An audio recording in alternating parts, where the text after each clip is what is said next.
Hi guys, welcome to this video. This video is another Road to Tournament video, and the second one for 2016. And this is for an upcoming singles tournament at 2,000 points. And it's actually going to be running over the rest of the year. So how it's actually going to work is you do one round every month, effectively, for a total of 5 rounds. And obviously score points for wins, score points for draws. No points for a loss, and other than that, it's a typical system.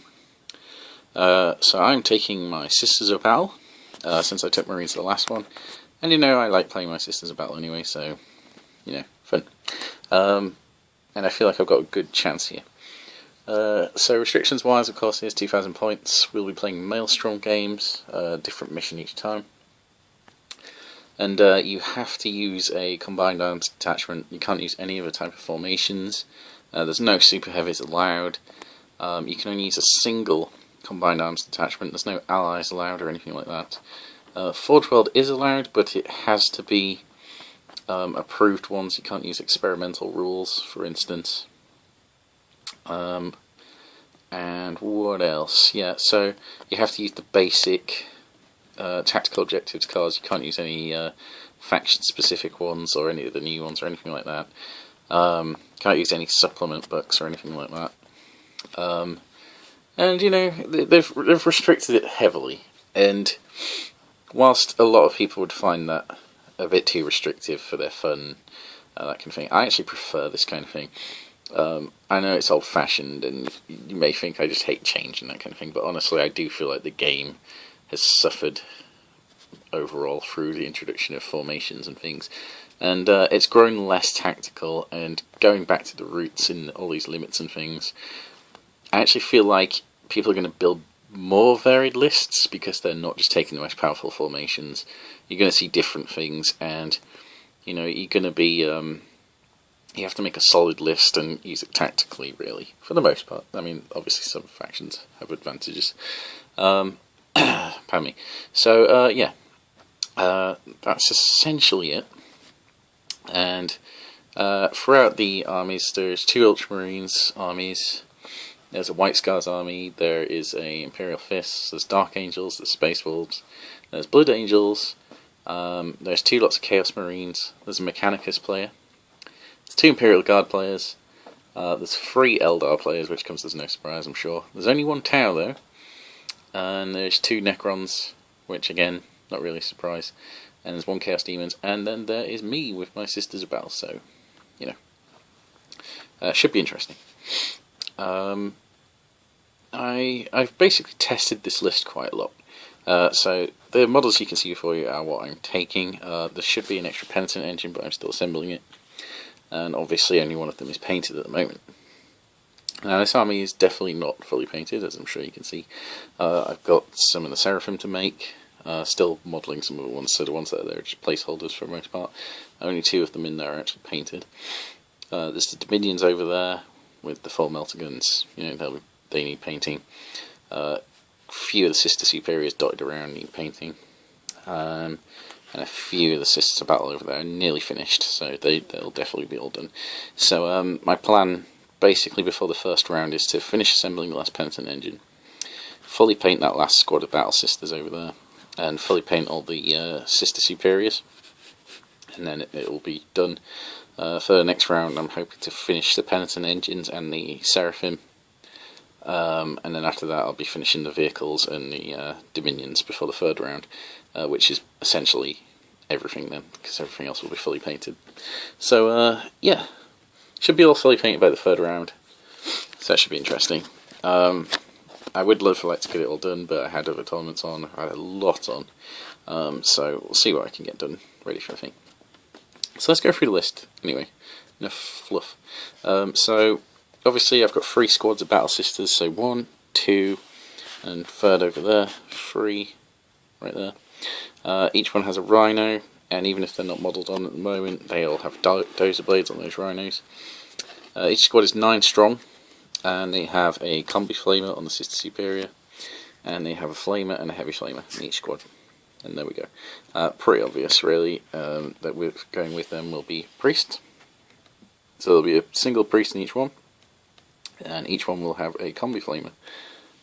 One of them will have a bolt pistol. Actually, no, it's a different one. One of the other priests will have a bolt pistol. But yeah, this is a squad that I've used quite a lot, and obviously the whole point is that they drive forward, they seize objectives because they can sweep them on their own with their preferred enemy flamers, and you know, they're a powerful anti-infantry squad, and they're pretty good at wiping most things. And yeah, they're hardy enough that they can stay there, so if they get in combat they can bog the enemy down with the priests and basically hold them in place until something scary comes along to help them out in the combat. So yeah, that's the troops. At 1500 points, if you saw my last tournament list, which went very well, it went unbeaten. At 1500 points I had 2 Battle Sister squads, and for the most part I would say that is enough. However, at this point I had the extra points, I didn't really have anything else I could spend it on, and also having the extra Rhino and the extra squad in there really helped in Maelstrom. If this was Eternal War, then I would seriously think twice about bringing 2 squads, but as it is, it fit in perfectly, so I shoved in the extra squad and I haven't regretted it so far. So for fast attack we've got 2 squads of 5 Dominions, which you can see there and there, and they're both in Immolators with, again, Dozer Blades and Twin Link Multi-Melters. Obviously 4 melter guns on each Dominion. Pretty usual, you know. I've had an extra Dominion squad over what I'd normally take at 1500 points, purely because, you know, at this point you need extra anti-tank for the most part, you know, and high strength weaponry is pretty good, and it's another scary thing heading into the backfield, so it's pretty nice. Again, this kind of happened last time, where the Dominions going into the tournament really aren't performing. They keep whiffing rolls, and that's on me, it's just what I'm rolling, but yeah, you'd think with 4 melter guns most tanks would die. But yeah, I've been having a lot of trouble actually popping tanks with them lately, but they're still doing something. They're still a threat, and if nothing else, they're getting objectives, so, you know, I can't complain too much, and I really, really would hesitate taking the melter out of the list, so, you know, they've done enough in the past that I'm not going to drop them. However, I really don't feel like you need more than 2, especially with the Immolators of melters, and I really don't feel like you need more than 1 below 1500 points, or 1500 points in fact. Okay, so the other fast attack is of course a squad of 10 Seraphim, and they're going to have the 2 hand flamer setups, and I've actually been trying them out recently without any hand flamers, and they've actually been doing almost as well. So I don't feel like I need those hand flamers, but there's the odd situation where it really, really helps, for instance against Tyranids or Orcs or that kind of thing. Now, no one's playing Tyranids or Orcs, but I didn't know that going in, of course. So we'll probably have to focus on Cultists instead. But, you know, it's still good anti-infantry. It all stacks up, you know. Even, I mean, against Eldar, there'll be some nice targets for them. So, yeah, but it's a nice fast contingent you need there. And of course, leading them will be Celestine. Normally she would be the Warlord, but today she is not. And the reason being is because I've got Uriah Jacobus as the Warlord, as we'll see in a minute. But, yeah. Celestine, brilliant, obviously. She's always really good as the Warlord. She's even better when she's not the Warlord, purely because you don't have to worry about her dying and giving up that victory point. And there'd been a few games previously where, you know, she's already died once, she's only on a few wounds, maybe. I kind of wanted to deny that point, so I basically kept her back, scored objectives and that kind of thing, which is still useful. But, you know, the threat was kind of gone even though she wasn't dead, just because I was denying that point to win the game. She's even more useful if you don't have to care, and she can just, like, zoom forward, cause havoc. If she dies, she dies. Don't lose anything for it. But she's going to be a nightmare running around, and of course she's going to tank for the Seraphim squad for the most part. And yeah, very, very scary to put in there, so I'm very pleased about having her as not the Warlord. The reason Uriah is the Warlord is purely because He's a very good buff, and I want his Shield of Faith Warlord trait for that 5-up invulnerable, and he is going to sit in this squad of Repentia, which are here. I will come back to them because I've got quite a lot to say on the Repentia, but that's probably the biggest change to the list over the 1500 point list, or the usual lists I run. But yeah, so that's basically his job. And also, you know, I wanted the full quarter of priests, so I've literally gone for 5 priests. 3 of them are going to be in the squads, the other 2 are going to be in this battle conclave over here. But yeah, Uriah is basically the extra priest, so I needed it. And, you know, counter-attack and Fearless Bubble should be quite nice as well, especially with other stuff going on. So I'll just quickly cover heavy support. So as I say, there's a Penitent engine missing, but it's a squadron of 3 Penitent engines. Again, probably my favourite unit in the game, let alone the Codex. So fun to use, very scary for opponents, and you know, strength 10 is very, very good for getting you out of trouble. And generally speaking, if they hit a unit, they're going to kill it.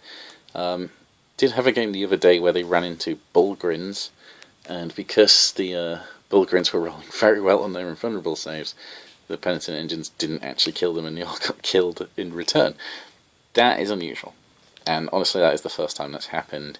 And you know, it happened, and meh, still, it wasn't that big a deal, honestly, but it goes to show that it can happen. It shouldn't happen, and I don't mind when things like that happen, because you know, they're still going to do a lot, and even with just the flamers, they're still very scary for people. So yeah, they're basically an auto-include for me at this point. They're so good. Now you may notice I don't have any other heavy sports. I don't have any exorcists, and I have in fact, well, I considered basically taking an extra exorcist, so I'd have 2 exorcists, and it wasn't really doing that much for me. Beyond the usual one. And then I thought about the usual one, and that really wasn't doing that much for me either. So in the end I actually decided to drop both of them from the list. Now what this means is that I have barely any ranged firepower. In fact, my longest ranged weapons in this army are 24 inches, which is the multi-melters and the bolters. So yeah. The thing is, this is a very aggressive army. The whole point of this is to get up close and assault and basically hit people at very short range.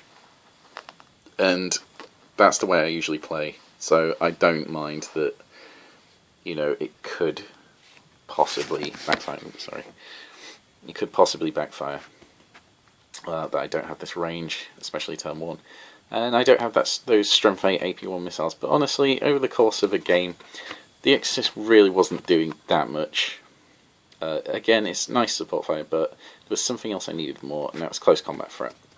So obviously the Penitent engines are 1. You could count Celestine as 1 perhaps, against certain units, and the Seraphim maybe. So then we've got a squad of 10 Death Cult Assassins. Obviously just basic. And with them is going to be 2 priests, one of which has Litanies of Faith, and one of which has Bolt Pistol and Melter Bombs. The Melter Bombs, I would like more Melter Bombs throughout this army, but I did not have the points. So at least then, when this squad gets into combat, it can tie up like a walker or something, and actually do damage to it, with rerolling to hit, rerolling to wound, and of course rerolling saves. They can at least chew through a walker. So, you know, they've got something there. It's just a little thing, and I found that was useful in previous lists. So, but otherwise, obviously, they're dedicated for killing infantry, killing other scary things like Thunderwolf Cavalry, where they're actually attacking first. Yeah, just that kind of thing. So, nice to know. So yeah, the last thing is of course the 10 Repentia, which again are just basic. Uriah is going to be sat with them and giving them that 5-up. And the whole point basically is that I have 3 close combat units. And then I've got 3 squads that can basically trap people in close combat, which are the Battle Sisters. Or, of course, the Seraphim, which can pin things down. Now, what I've often found playing Sisters is if you have 2 close combat units, well, if you have 1 close combat unit, it's probably not going to survive. If you have 2, one of them will survive. However, at this points level, with the kind of things I was facing, I was finding that even though one was surviving, it would sometimes be a little too weak to get quite the hitting power I needed. So 3 close combat units, suddenly there's a big threat there. And if people, like, you know, smatter out the attacks on these things, they're going to struggle because everything will still be too strong. So they'll have to focus down one thing, and I can make it as difficult as possible to kill that one thing. And then suddenly I've got a huge advantage because I've got 2 other things at full strength, you know, and it doesn't matter what it is, because obviously the Repentie can handle anything, the Penitent Engines can handle just about anything, and the Difficult Assassins, whilst they may get stuck against certain enemies, they're going to be fine against most things, so it's pretty good. So yeah, as I say, it is a risk, basically taking all this close combat over shooting. And most people would say that it's probably a big mistake because, you know, shooting is king, blah blah, assault is dead. Honestly, I haven't found that, and in my test list this is actually doing really well. Because it's hard to play this list, I will admit. You've got to be very careful with positioning of units, you can't leave anything unsupported. But so long as the close combat units are behind something, as in behind a Rhino full of Battle Sisters, behind the Seraphim squad, you know, so long as they've got something they can catch, as soon as those squads get into assault, then you're getting that free movement from consolidation and charge ranges and all that kind of thing. And there you go. One of the problems will be charge ranges, is that can easily go wrong. I can fail charges, and that could mean the difference between winning and losing, but honestly, that's the kind of lists I make anyway.